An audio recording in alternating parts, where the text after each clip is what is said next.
17. L'homme ne voit que les manifestations de la vie, c'est-à-dire ce qui est mu par la vie et qu'il perçoit comme fait et non comme faisant.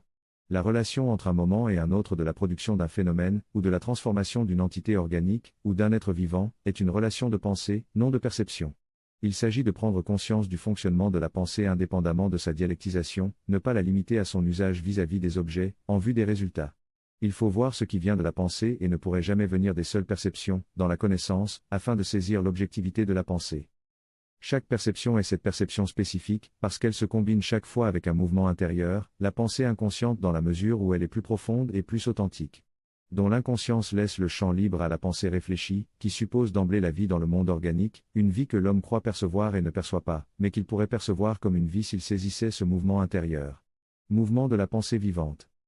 En réalité, la pensée ne peut rien avoir en elle qui ne soit de sa propre substance, rien avant elle qui ne soit de la pensée.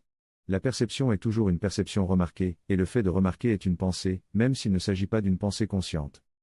En saisissant sa propre pensée, l'homme peut parvenir à faire l'expérience de la pensée suprarationnelle ou cosmique, qui a pensé et pense la création comme sa propre activité. Il fait l'expérience du transcendant dans la sphère de l'individualité, ce qui doit faire avancer la création, qui est terrestrement paralysée dans la pensée réflexe. La pensée de l'homme, redevenue vivante, actionne en elle la pensée du cosmos, qui s'est exprimée dans le langage du créé, pour surgir à nouveau comme pensée de l'homme, et certainement pas comme rationalité. C'est la pensée qui, en s'individualisant et en conservant en même temps sa vertu originelle, ne répète pas le déjà fait, n'est pas la logique du déjà fait, mais est la poursuite de la création. La création se poursuit en tant que pensée vivante de l'homme. L'idéation humaine, là où elle est authentique, est la floraison de l'arbre de vie. Le secret de la pensée est sa transcendance intime, prête à se révéler, mais elle ne peut se révéler que là où elle est devenue immanente, individuelle, capable en elle, même d'une autonomie absolue. L'autonomie de la pensée est sa réalité suprasensible.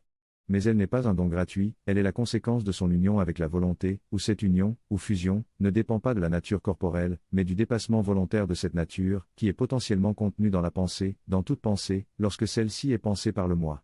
Il est généralement rare que le moi soit présent dans la pensée, il faut en effet une ascension spécifique de la transcendance.